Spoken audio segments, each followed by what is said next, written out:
Shalom Bapak Ibu Saudara, Shalom juga buat Bapak Ibu Saudara yang di rumah, yang hari ini bersama-sama mengikuti ibadah online.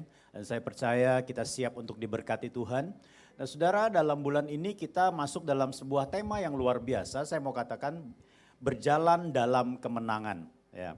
Kalau kita mendengar kata kemenangan itu selalu konotasinya adalah tidak pernah kalah gitu saudara ya kan. Selalu konotasinya menjadi orang yang terbaik gitu saudara ya. Bagi saya itu tidak salah juga, itu masih positif lah menurut saya.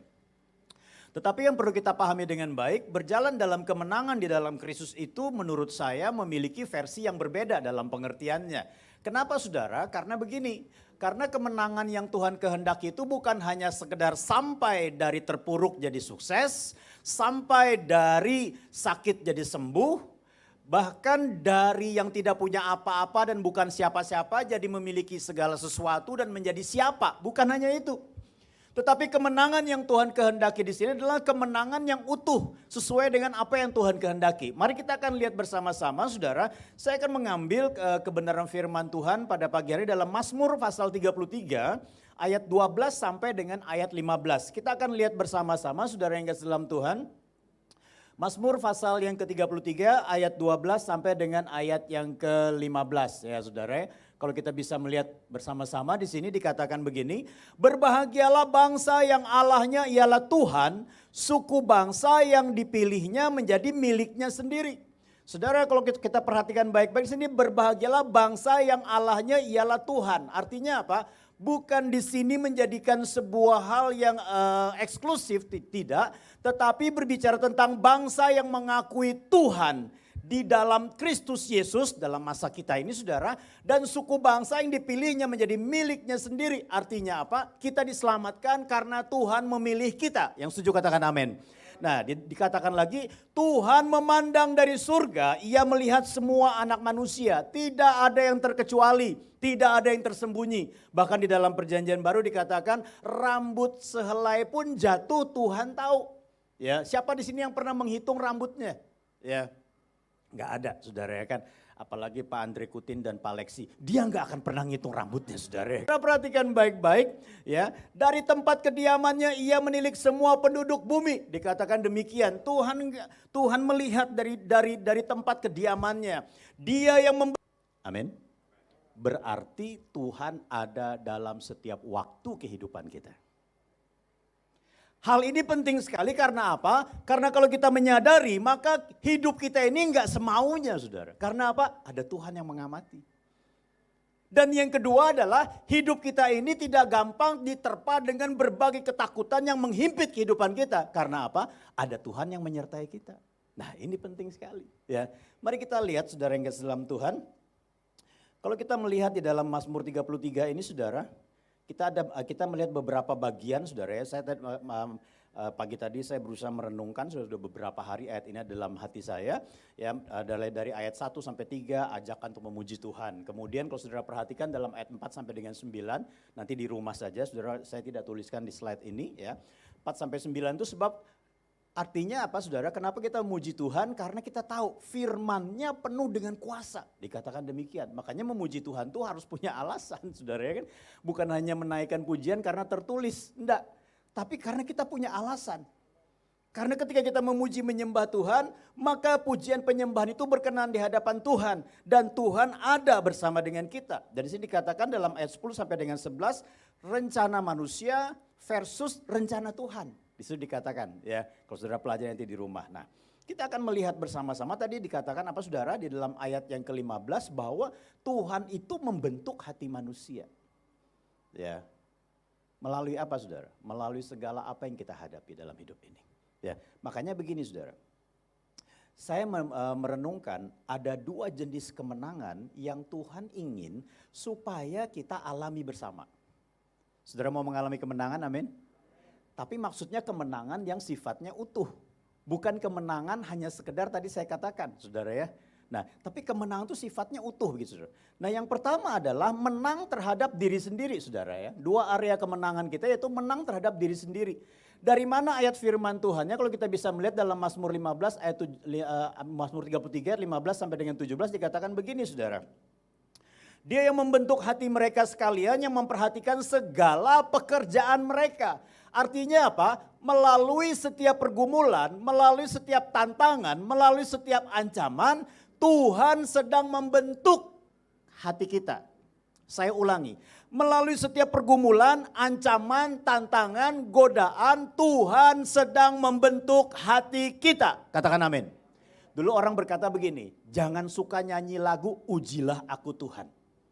Nanti diuji beneran. Saya mau katakan saudara nyanyi apa enggak, saudara pasti diuji. Setuju? Jadi jangan takut nyanyi lagu itu. Amin saudara. Ya. Saudara yang kasih dalam Tuhan, kalau kita bisa melihat ini, Dia yang membentuk hati mereka sekalian, yang memperhatikan segala pekerjaan mereka.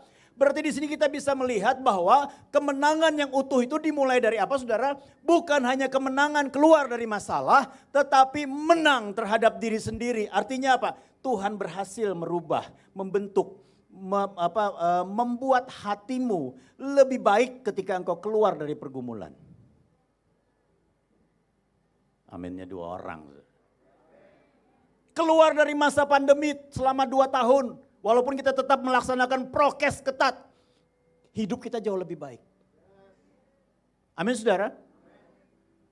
Artinya apa? Kita lebih mengenal Tuhan selama 2 tahun dalam masa pandemik. Ternyata Tuhan itu setia. Kita lebih mengenal Tuhan selama masa pandemik di mana Tuhan menjagai kita. Kita melihat bahwa Tuhan walaupun diizinkan mungkin mengalami sakit. Tapi Dia tidak pernah tinggalkan kita. Tepuk tangan bagi Dia.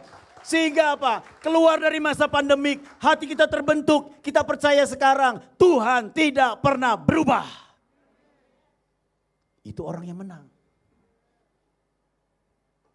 Bukan hanya berhasil melalui masa pandemik 2 tahun lebih ini, enggak. Amin saudara. Semua orang mengalami hal itu. Tapi dampaknya hatimu terbentuk atau tidak? Terus dikatakan begini, seorang raja tidak akan selamat oleh besarnya kuasa atau pengaruh. Seorang pahlawan tidak akan tertolong oleh besarnya kekuatan. Kuda adalah harapan sia-sia untuk mencapai kemenangan, yang sekalipun besar ketangkasannya tidak dapat memberi keluputan. Dikatakan demikian. Raja, pahlawan, kuda. Kita tidak punya waktu banyak untuk membahas hal ini saudara. Tetapi satu hal yang saya mau lihat, di dalam Alkitab seringkali digunakan kuda saudara ya. Di dalam untuk apa saudara? Kuda itu kan banyak fungsinya, alat transportasi. Cepat, kuat. Untuk berlomba saudara ya kan, karena dia tangkas. Saudara tahu kuda termahal di dunia namanya Galileo. Harganya berapa? 3,3 triliun. Sekali kawin, orang yang membawa kuda betina untuk dikawinkan dengan Galileo ini, sekali kawin 1,1 M. Cuman kawin tok. Ya. Kalau saudara berminat untuk beli kuda ini ya silahkanlah, gampang bisa diatur. Ya. Tapi saudara, kuda ini punya bibit, punya keturunan saudara, semuanya juara. Dari tahun berapa ya waktu itu saya baca itu 2011, 2012, 2013 sampai 2018. Terus keturunannya dari Galileo ini saudara punya prestasi semua. Ya.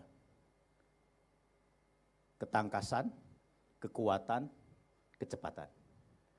Lalu Pak kalau misalnya kita mau berhasil dalam dunia ini kita nggak boleh punya ketangkasan, kekuatan, kecepatan. Boleh nggak? Boleh. Amin. Yang biasa kerja lelet, sekarang ayo mulai cekatan. Belajar. Amin saudara. Pengetahuan banyak, terbuka, yang penting punya kuota. Iya dong, benar dong. Saudara punya kuota, saudara punya pengetahuan. Kalau enggak pakai wifi tetangga, cuma minta izin dulu saudara. Ya saudara bisa buka apapun saudara bisa buka. Amin. Sehingga apa? Sehingga kau punya pengetahuan. Bagaimana kerja itu bukan hanya cepat tapi kerja cerdas atau tangkas atau menjadi smart. Terus punya kekuatan. Boleh enggak? Boleh. Amin saudara. Perlu. Tapi itu bukan andalan.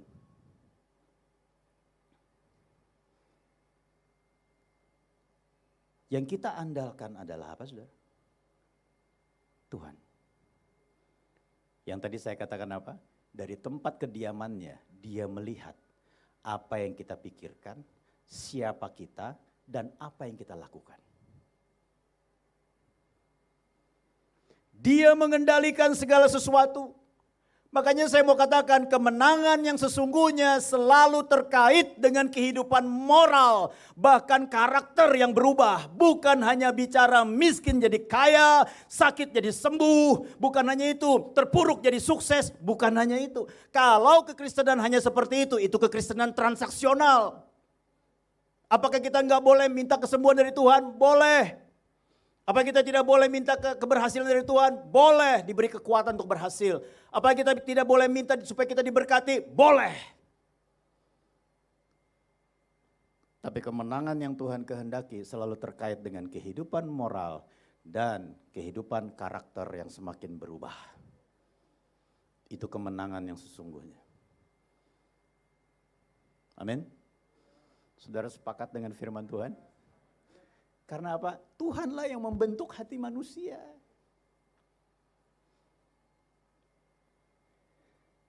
Kita lihat lagi hal yang berikutnya, saudara, yang kedua di area mana, saudara? Area yang kedua adalah, kalau kita bisa lihat, menang terhadap pergumulan. Ayat 18 dan 19 dikatakan begini, sesungguhnya mata Tuhan tertuju kepada mereka yang takut akan Dia, kepada mereka yang berharap akan kasih setianya, untuk melepaskan jiwa mereka daripada maut dan memelihara hidup mereka pada masa kelaparan. Artinya apa? Ada 3 hal yang Tuhan kerjakan dalam hidup kita sehingga kita boleh mengalami kemenangan terhadap pergumulan. Yang pertama, Dia menyertai kita. Dan yang kedua adalah Dia melepaskan kita. Dan yang ketiga adalah Dia memelihara kita. Amin. Itulah yang Dia kerjakan supaya apa? Kita menang terhadap pergumulan. Tapi perhatikan baik-baik, kemenangan kita Tuhan siapkan utuh. Ya. Dia mau kehidupan moral dan karakter kita berubah ketika kita menghadapi tantangan pergumulan. Dan Dia juga mau kita mengalami kemenangan dalam pergumulan di mana kita boleh yang sakit mengalami kesembuhan. Enggak salah. Yang terpuruk jadi sukses, bukankah Dia mengangkat harkat dan martabat orang? Amin, saudara. Dan yang ketiga, Dia adalah Tuhan yang rela menjadi miskin, bahkan mati di kayu salib supaya kita berlimpah dan diberkati Tuhan.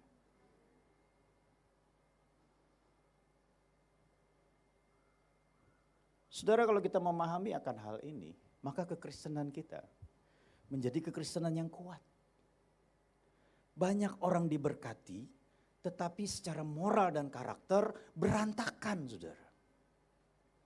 Akibatnya berkat bukan semakin membawa dia lebih dekat dengan Tuhan, malah semakin jauh. Amin.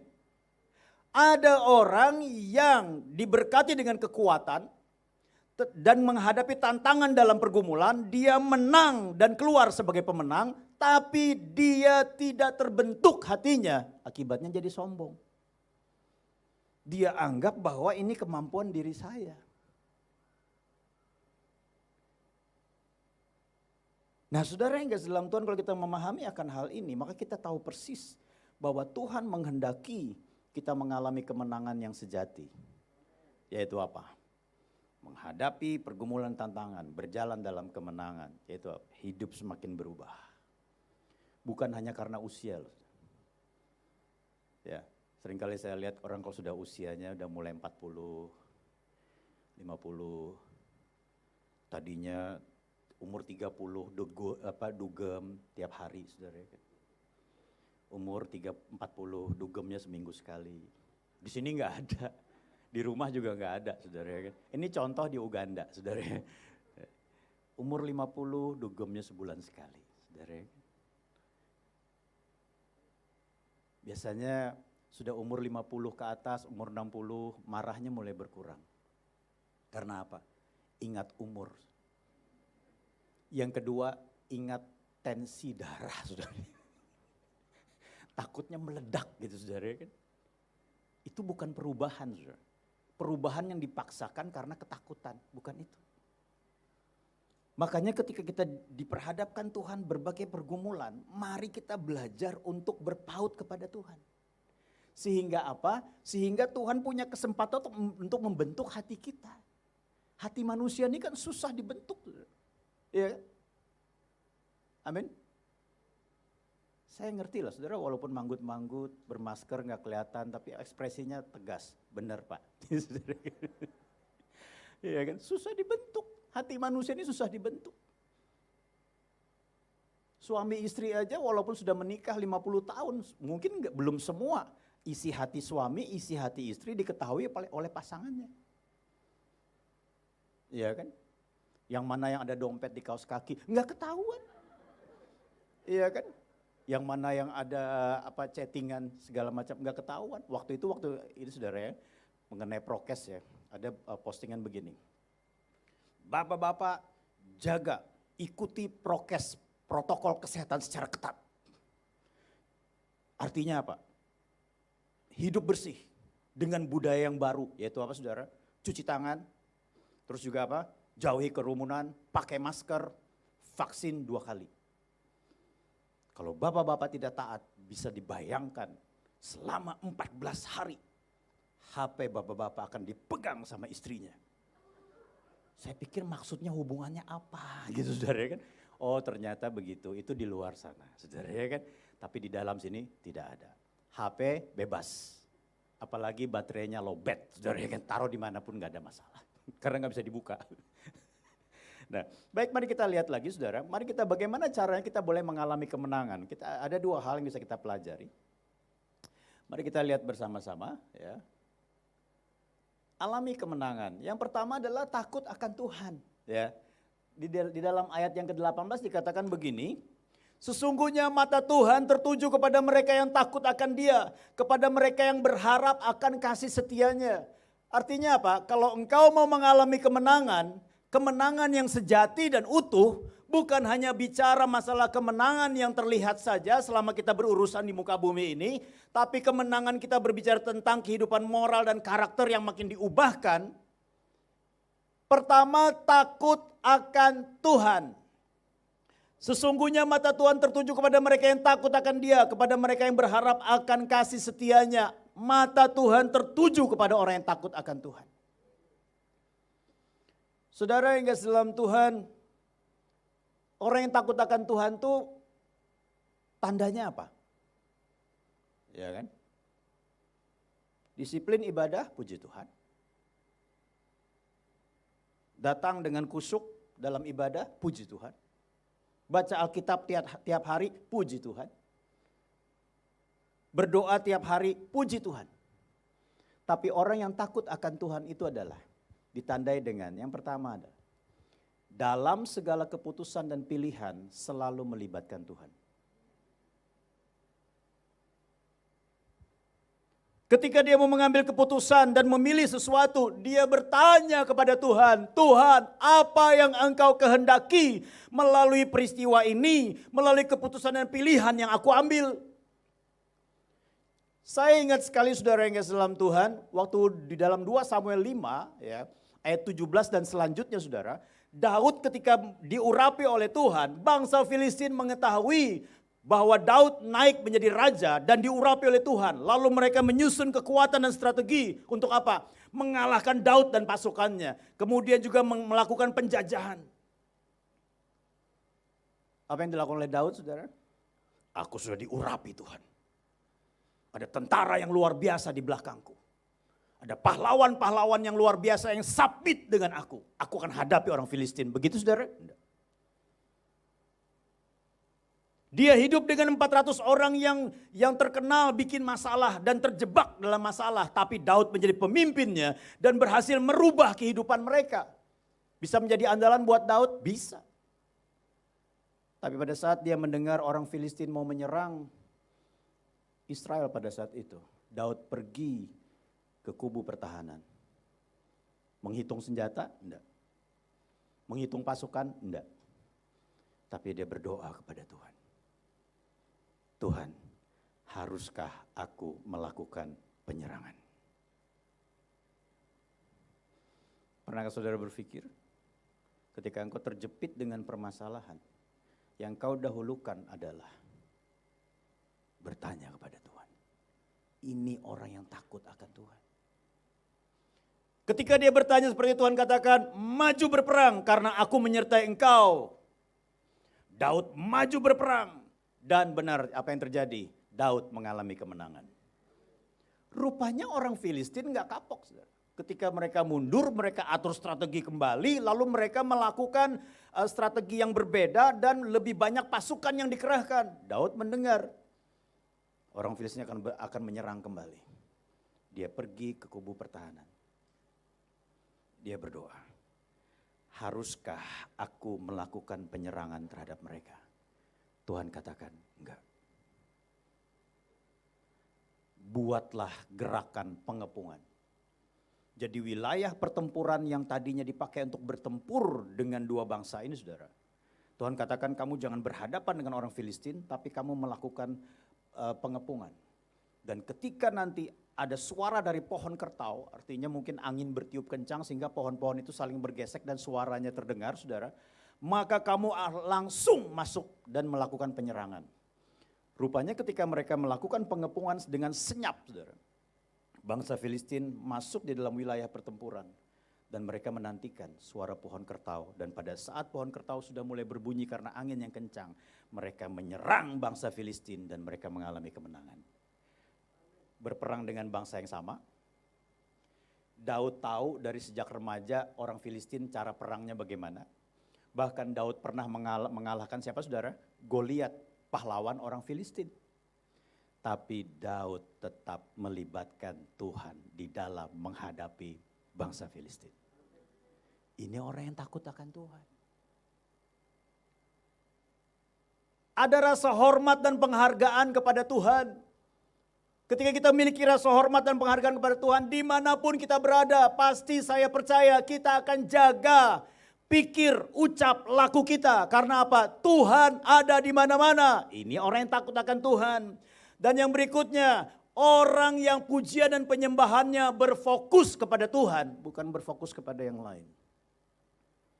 Ketika kau memuji, menyembah Tuhan, datang ke tempat ini. Berfokuslah menyembah Dia yang hadir di tempat ini. Dan saya katakan amin. Sehingga apa? Pujian penyembahanmu naik di hadapan Tuhan. Bukan karena Dia telah menyembuhkan engkau. Bukan karena Dia telah memberkati engkau. Bukan karena Dia telah membuat engkau berhasil. Bukan karena Dia telah membuat engkau mampu melalui 2 tahun masa pandemi. Tidak. Tapi karena Dia Tuhan yang layak menerima pujian dan penyembahan. Apapun yang kau alami hari ini, Tuhan itu tetap layak disembah. Tepuk tangan bagi Dia. Itulah orang yang takut akan Tuhan. Sehingga iman kita naik. Bukan hanya bersifat transaksional. Kalau Tuhan berkati, aku mengucap syukur. Kalau Tuhan sembuhkan, aku akan memuji Tuhan. Kalau Tuhan membuat aku sukses, aku akan menyembah Tuhan. Itu transaksional. Tapi apapun situasi yang kita hadapi, tetap menyembah Tuhan. Yang kedua, saudara yang kasih dalam Tuhan, ya, yang kedua dikatakan di sini, nantikanlah Tuhan. Ya. Kalau kita baca dalam poin yang pertama, sebelum kita masuk pada poin yang kedua, Amsal 21 ayat 31, di sini dikatakan begini, kita baca sama-sama 2-3, kuda diperlengkapi apa? Untuk hari peperangan. Perlu memang kekuatan, kecepatan, ketangkasan. Karena dalam menghadapi peperangan itu enggak gampang. Tetapi perhatikan baik-baik, kuda itu pendukung dalam peperangan. Lalu siapa yang menentukan? Tetapi kemenangan ada di tangan Tuhan. Ini dia. Ya, baik, kita masuk bagian yang kedua. Termasuk bagian yang kedua adalah nantikan Tuhan. Berbicara tentang apa? Dalam Mazmur 33 ayat 20 sampai 22 dikatakan, jiwa kita menanti-nantikan Tuhan, Dialah penolong kita dan perisai kita, saudara ya. Nah saudara, ya karena Dia hati kita bersuka cita, sebab kepada namanya yang kudus kita percaya. Kasih setiamu ya Tuhan kiranya menyertai kami seperti kami berharap kepadamu. Orang yang menantikan Tuhan itu orang yang bagaimana? Orang yang pasif? Enggak saudara, bukan begitu. Orang yang enggak kerja? Enggak, bukan begitu. Oh nanti Tuhan akan tolong kita, ya sudah kita diam saja. Kalau Tuhan suruh saudara diam, diam. Tapi kalau Tuhan tidak suruh saudara diam, lakukan apa yang menjadi bagian kita. Amin saudara. Jangan seolah-olah kita terlalu dekat dengan Tuhan. Wah kita diam saja nanti Tuhan akan bekerja. Kalau Tuhan suruh ya silahkan. Jangan sampai kalimat itu keluar dari mulut kita karena kita malas. Nah saudara di sini dikatakan jiwa kita menanti-nantikan Tuhan, dialah penolong kita dan perisai kita. Tanda yang pertama orang yang menantikan Tuhan, dia punya rasa aman. Karena Tuhan penolongku dan dia perlindungan bagiku. Tidak ada sesuatu yang dapat menyerang aku tanpa seizin Tuhan. Itu punya rasa aman. Yang kedua, ya karena dia hati kita bersukacita sebab kepada namanya yang kudus kita percaya. Ada sukacita yang lahir. Bukan karena pertolongan Tuhan sudah terjadi. Bukan karena berkat sudah diterima. Bukan karena kesembuhan sudah kita rasakan. Enggak. Karena kita mengenal namanya. Jehovah Rafa, Allah yang menyembuhkan. Jehovah Jireh, Allah yang mencukupi. Nama itu tidak pernah berubah. Dan nama itu adalah pribadinya. Dialah yang menyertai kita. Dan yang berikutnya, tanda yang berikutnya. Kasih setiamu ya Tuhan kiranya menyertai kami seperti kami berharap kepadamu. Orang yang menantikan Tuhan, orang yang punya pengharapan. Sesungguhnya pengharapan itu bagaikan sauh yang dilabuhkan sampai ke belakang tabir. Dalam Ibrani dikatakan demikian. Artinya apa? Miliki hidup yang punya pengharapan. Tapi kenyataannya lebih parah Pak. Miliki hidup yang punya pengharapan. Sakit belum sembuh Pak, miliki hidup yang punya pengharapan. Usaha belum pulih Pak, miliki hidup yang punya pengharapan. Suami belum berubah Pak, miliki hidup yang punya pengharapan. Istri belum berubah Pak, miliki hidup yang punya pengharapan. Amin saudara. Orang yang punya pengharapan, Tuhan tidak tinggalkan. Tuhan ada bersama dengan saudara. Makanya tadi saya katakan, kemenangan, hidup berjalan dalam kemenangan itu, Tuhan ingin kita memiliki kemenangan yang utuh. Yang pertama, area pertama yang perlu kita alami adalah hati kita dibentuk. Dan yang kedua, kita keluar sebagai pemenang dari segala masalah yang kita hadapi. Dan saya percaya saudara yang kasih dalam Tuhan, ada kalanya Tuhan tidak menjauhkan masalah dari diri kita. Wah ini apalagi Pak, bukan pengajaran baru saudara. Tapi justru karena Tuhan belum saatnya untuk menjawab doa kita. Dia sedang bukan hanya mengerjakan jawaban dari doa itu, enggak, jawaban sudah tersedia. Tapi dia sedang mengerjakan hidup kita supaya hati kita terbentuk. Saya mempelajari di dalam Alkitab, di dalam Ulangan ada satu catatan saudara bahwa bangsa Israel tidak boleh memelihara kuda terlalu banyak. Loh kenapa? Karena kuda itu bisa menjadi andalan mereka untuk berperang. Terus yang berikutnya, waktu Daud mengalahkan tentara Aram, saudara. Tentara Aram itu membawa ribuan kereta berkuda. Lalu ketika Daud mengalahkan tentara Aram dengan pasukannya, saudara. Tentunya kan pasti ada jarahan. Jarahan itu termasuk kereta dan kudanya. Lalu Daud katakan begini. Ya. Sebagian besar dari kuda itu potong urat ketingnya. Ini maksud Daud apa saudara? Kuda kan oke. Kuat, cepat, tangkas. Bisa membantu peperangan kita untuk menghadapi bangsa-bangsa lain. Daud katakan potong urat ketingnya. Hanya sebagian kuda yang diambil. Tujuannya untuk apa? Supaya Israel tetap mengandalkan Tuhan. Saudara mengerti?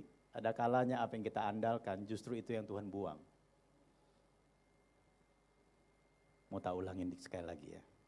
Ada kalanya apa yang kita andalkan justru itu yang Tuhan buang. Supaya engkau tetap mengandalkan Dia. Karena Dia adalah Tuhan yang mau membawa engkau berjalan dalam kemenangan. Tuhan berkati.